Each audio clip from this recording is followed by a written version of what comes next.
What is the world going to be like in the year 2071? 50 years from now. What's the world going to look like? I ask the question because if you are watching this and you are 18 or 19 or 20 years old, statistically, chances are really good you're going to be alive in the year 2071. And you might want to know what is ahead for you. I'm not going to be alive in 2071, but you will, most likely. There's another reason I ask the question, and that is that most of you taking this course are taking it because you're required to do so. You're required to do so because the legislature of the state of Texas has decreed that if you're going to get a degree at a public university in the state of Texas, you need to have 2 semesters of American history under your belt. And this is a course that many of you chose to fulfill that requirement. It's an introductory course in American history. Now, why did the state legislature say that all of you have to take 2 semesters of American history? There's a simple reason. And the reason is that you are on the verge, if you haven't already, of becoming voting citizens of the United States. Very many of you, probably most of you. And you are going to have a responsibility for what the world is like in 2071. If you don't like the way the world looks today, and that's your prerogative, plenty of young people don't like the world that they inherit from their parents. But if you don't like the world today, it's not your fault. It's not your problem. It's my fault. It's my problem. If you don't like the world today, blame me and people of my generation, people of your parents' generation, your grandparents' generation. But if you don't like the world in 2071, you better look in the mirror because you're going to be responsible for the world in 2071. So it's not too soon to be thinking about what the world is going to look like then. Now, I'm not quite as old as you're going to be in 2071, but I'm getting there. And I'm not going to bore you with what your grandparents have been telling you, boy, when I was your age and all that stuff. But the fact of the matter is that I and my generation, that is your parents' and grandparents' generation, we inherited a world from our parents, and we have created the world of today. And as I say, if you don't like parts of it, then blame us. But you are moving to a position where you're going to be responsible for the world that develops in the next 50 years. Now, none of you is going to be wholly responsible for it. A few of you will have maybe a great deal of responsibility for it. Maybe you're going to be an elected official, a governor, a senator. Maybe one of you will be president of the United States. Maybe you're going to start a business that's really going to change the world, the way Microsoft or Apple changed the world. So, but all of you, nearly all of you, will have the option of participating as citizens. You'll get to vote. You'll get to choose those people who will have a larger role in determining how the world is going to look. Will the United States still exist in its present form? Will there have been a World War III or maybe a World War IV? Will the economy continue to grow? Will the United States welcome immigrants? Will there have been improvement in race relations? Will inequality of incomes, will it be as great as it is today? Will it be greater? Who knows? These are, and I mean, I don't know, none of us know, and when I talk about what the world is going to look like in 2071, I'm certainly not going to say this is what the world is going to look like. But I am going to point out some of the issues that are going to be dealt with between now and then. And so these are things to keep in mind. Now, again, you've heard me say this before, I'm a historian. And so I tend to think historically. And so to get an idea of what the world's going to look like in 2071, 50 years from now, I look in the past and see what the world looked like at various stages in the past, and try to see if people back then could have predicted what was coming. So we'll jump to a date pretty much at the beginning of this course, and we'll go back 150 years to the year 1871. So where was the United States? Where was the world in 1871? In 1871, the United States was 6 years past the end of its Civil War. So one of the things that Americans knew in 1871 was that the country wasn't going to split into two pieces. And they could infer from this that the country probably wasn't going to split at all, because the big opportunity to test, to see whether the Constitution would allow, or the political culture of America would allow, the splitting of the country into two pieces, that experiment had failed. The Confederacy had been defeated, and although there would continue to be debates regarding the proper relationship between the states and the federal government, it appeared that an outer boundary on the debate had been established. You don't get to leave the Union. So, from 1871 until the present, there has been no serious secession movement. No person who wanted to be taken seriously in political discourse in this country has talked about leaving the United States. So, can we say that 50 years from now, the map of the United States will look very much as it does today? In fact, the map of the United States today looks a lot like the map of the United States in 1871. Much of the West, which was still under territorial government in 1871, became states. But with the exception of Hawaii and Puerto Rico, there were no major additions of territory to the United States. Guam is really small. But there's no other purchase of Alaska. Alaska had just been purchased in 1867. So will the United States, will the map of the United States look the way it does today? Conceivably, the United States could acquire more territory. Could Canada be annexed by the United States, or Mexico? Or maybe Canada and the United States and Mexico could form something like a United States and Provinces of North America. So that's not out of the question.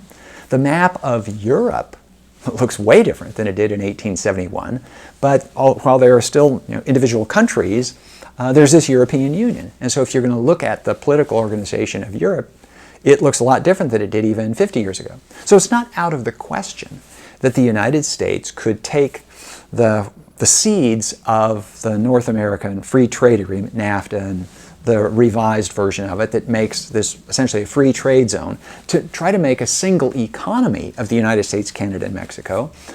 There's, presumably that could extend the way the European Union has extended, and it would have political overtones. So maybe there would be a Congress, a super Congress, that includes members from Canada and Mexico. Maybe it would extend into Central America. So that's a possibility. Now, another possibility takes it in the other direction. It has been noted by very many people that the United States has become more polarized politically than it had been for quite a while.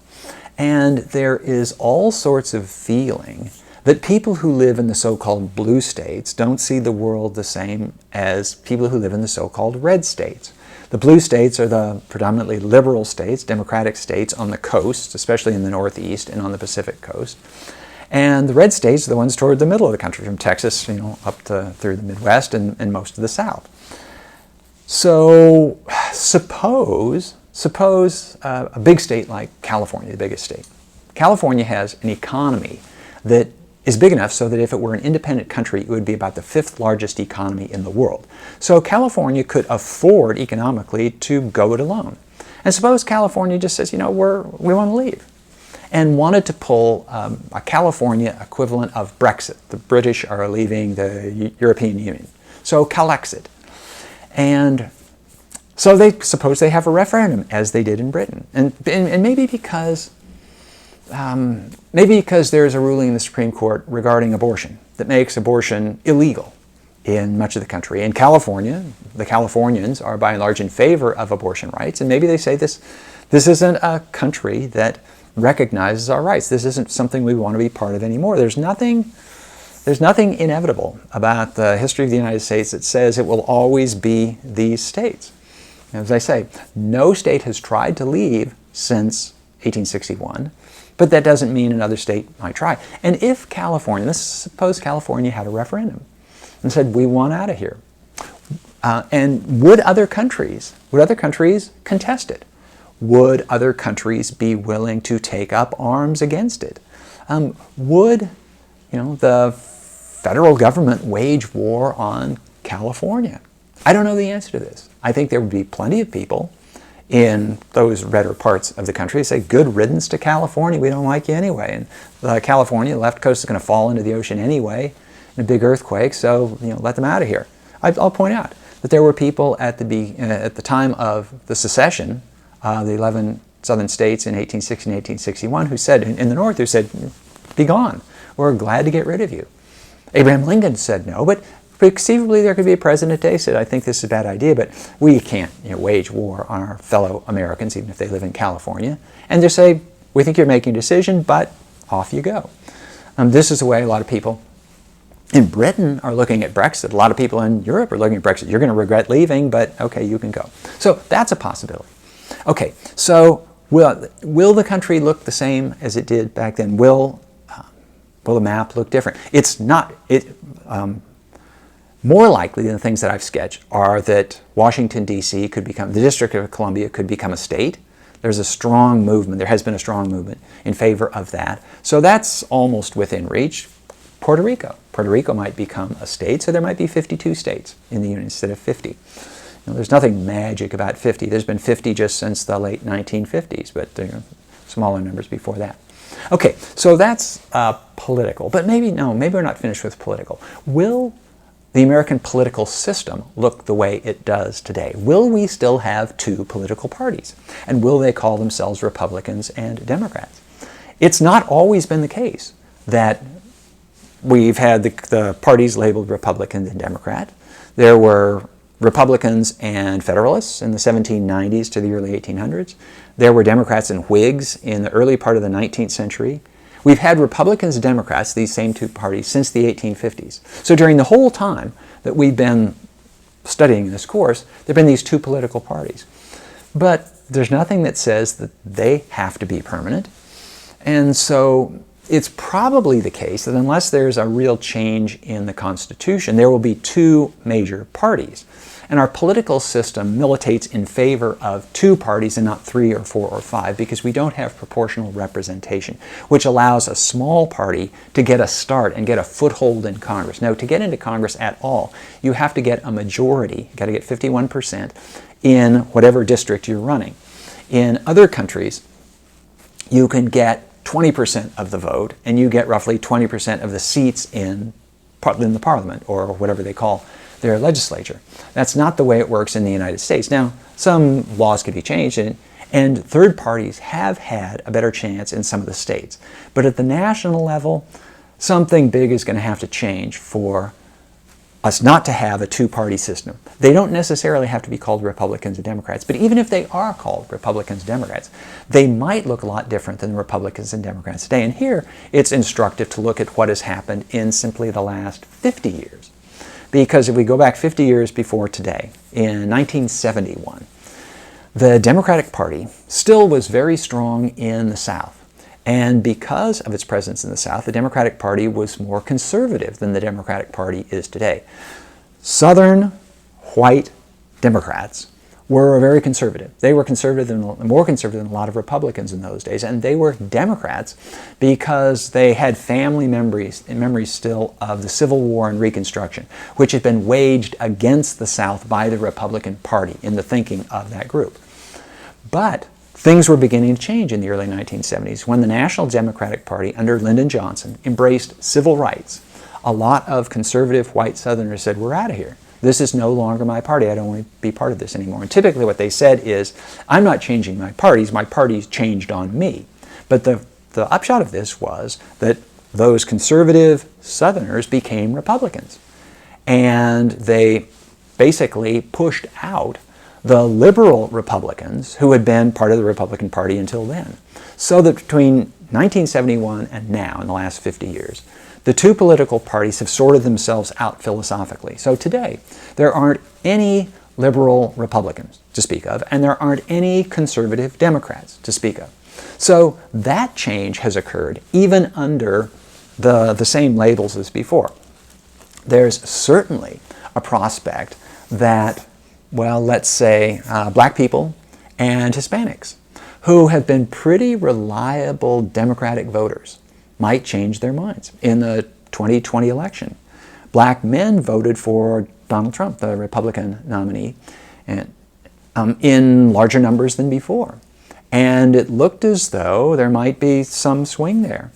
Hispanics, who are very often socially conservative, even though economically liberal, they had been a strong force in the Democratic Party, but some of them were beginning to move in the direction of the Republicans. So I have a strong sense that we'll probably have these two political parties and they'll have these same names, but the configuration might be entirely different. So we'll see about that. How about in the realm of economics? In economics.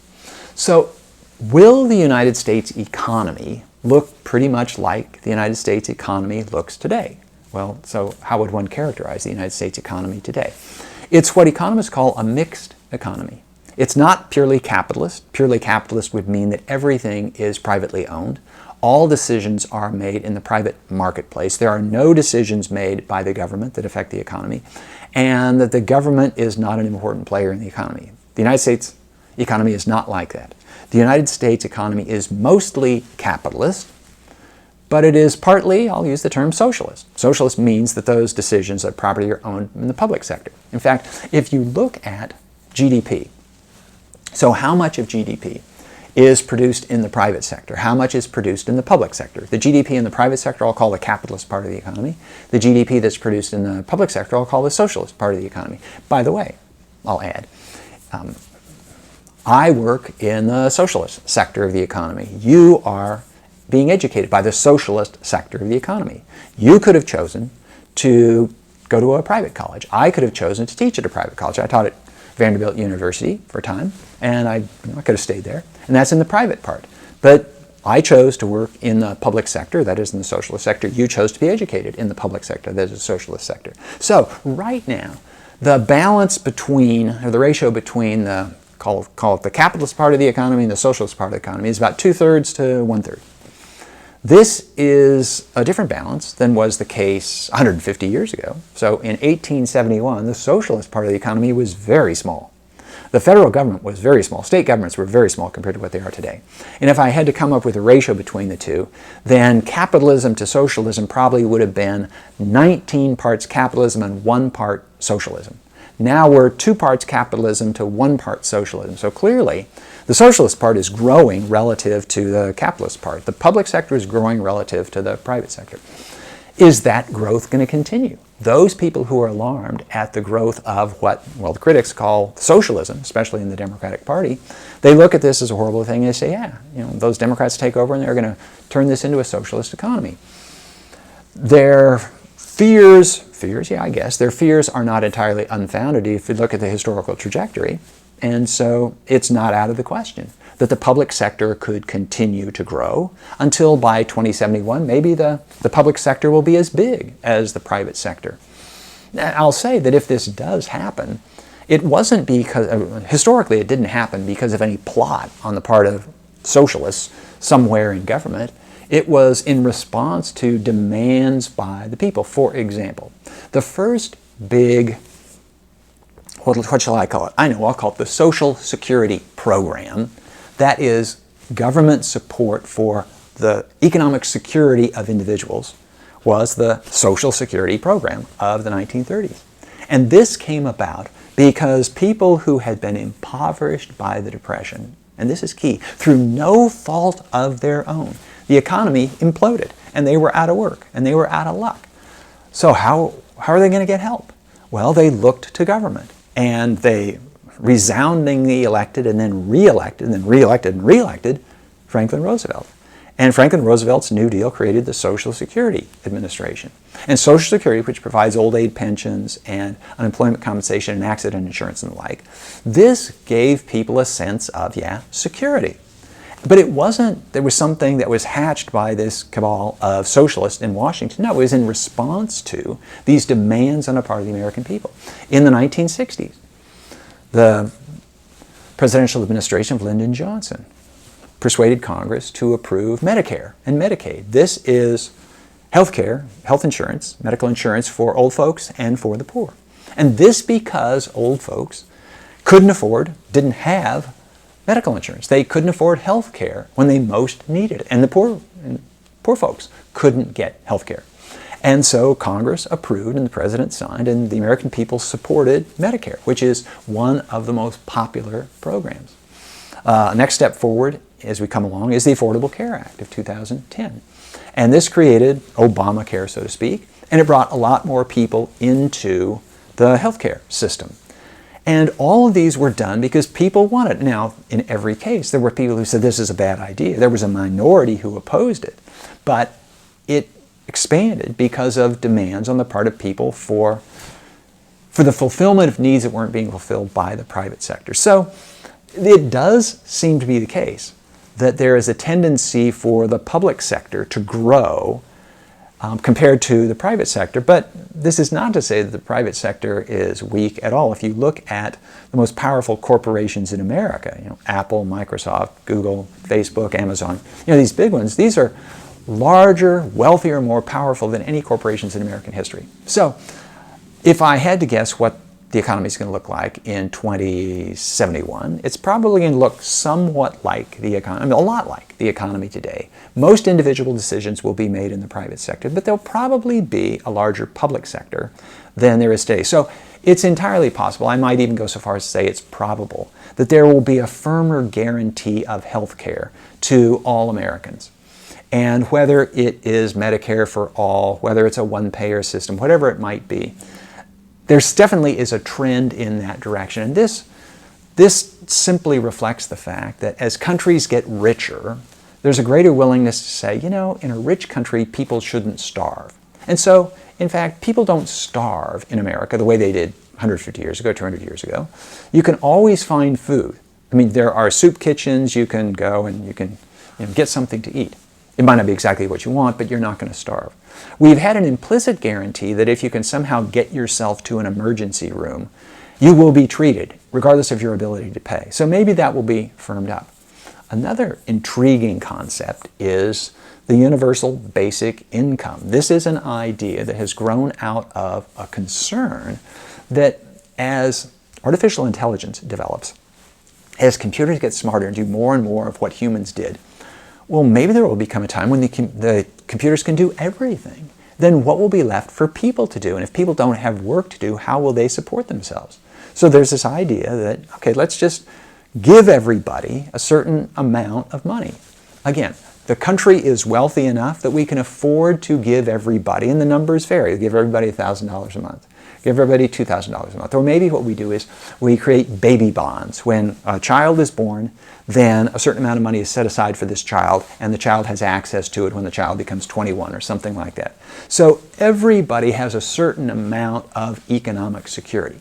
It would be intriguing, it would be, I think, sort of culturally revolutionary if that happened. So ask yourself, what would you do with yourself if you didn't have to work? What if you win the lottery? What if you win the lottery and you never have to work a day in your life? What would you do with your time? For most people, this isn't a question because most people do have to work. They have to provide some income. But if your income was guaranteed, then would you make good use of your time? Would you fritter it away? What would you do? This actually is one of the sources of opposition to a universal basic income. Unless people have to work, they won't work.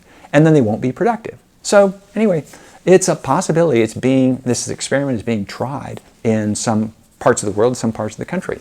We're still a long way from anything like it, but I should mention here, the idea has been around for 50 years, in the late 1960s. Under the Nixon administration, late 1960s, early 1970s, there was something called the negative income tax was proposed. And the idea is if you make money above a certain threshold, you pay into the IRS, you pay into the Treasury. If you make below that, the IRS, the Treasury, pays you.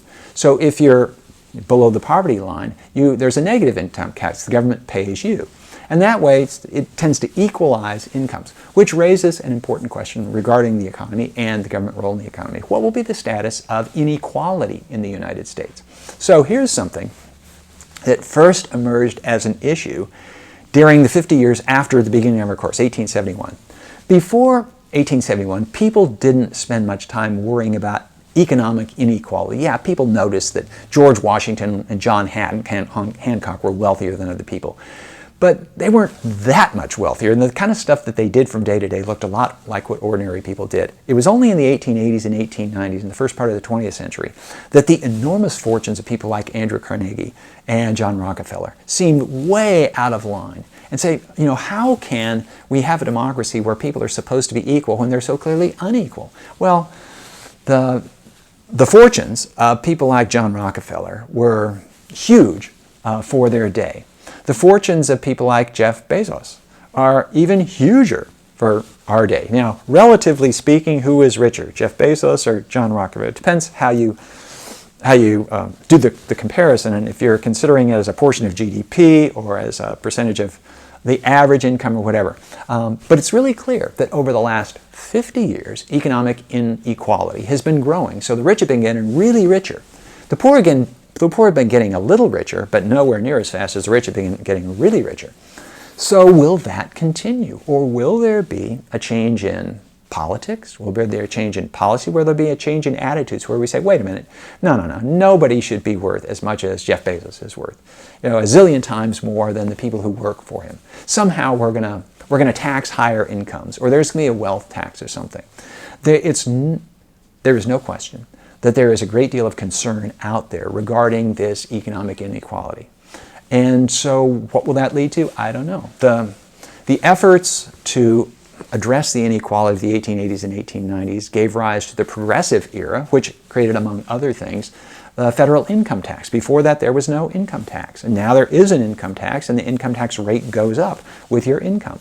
So there could be simply progression of this, or there could be new taxes. There could be a wealth tax. That could be something. So if somebody owns, $100 billion worth of stuff, you tax 2% of that. And it's different than the income. It goes at the wealth, and it tends to alleviate things. Maybe there will be a turn of an aggressive inheritance tax. So rich people, okay, let them keep their money if they made it themselves, but don't let them hand it on to the next generation, where the younger folks, don't have to work. They can just be lazy rich and not do anything good. So these are possibilities. How about conditions in the world? An overriding question is, by 2071, will there have been a World War III? If there is a World War III between now and then, and if it uses nuclear weapons in large numbers, then the world might really look a lot different. Although, you got to think about this, it would take a lot to annihilate the human race. Yeah, you could kill off 100 million people. World War II killed off, let's say, 60 million.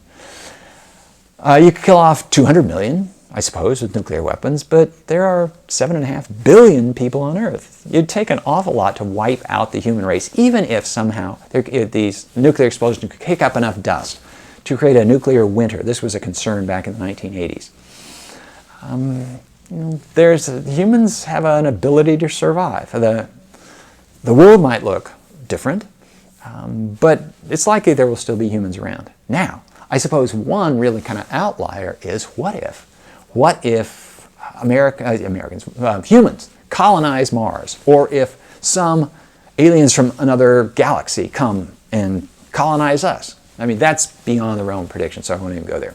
But will the organization of the world look like it does today? Will the United States still be a superpower? Is the United States a superpower today? Is the United States more powerful today than China? Yeah, but the trajectory line, American power is growing like this, and the power of China is growing like this. So project 50 years out in the future, and it's entirely possible that China will be the dominant world power in 2071, and the United States will be just sort of a third-rank power. Because if you go back 50 years, if you go back 100 years ago, the United States wasn't this overwhelming power. If you go back 150 years, in 1871, the United States wasn't even in the top 5 or 6 or 8 of powers of the world in terms of what they were trying to accomplish.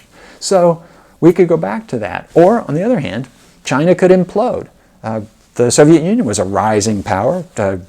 Germany was a rising power in the 1920s and 1930s, and even before then, but they imploded, so nobody knows if the Chinese system is resilient, if it can withstand shocks, if when President Xi Jinping leaves power, by death maybe, or other means, if the next group will be able to pick it up from there. So what the world will look like 50 years from now is really hard to say. Now, since I started this by saying that we're looking at the world that you, as citizens of the United States, are going to make, that's more beyond the control of Americans than what happens in the United States. But it's certainly worth considering.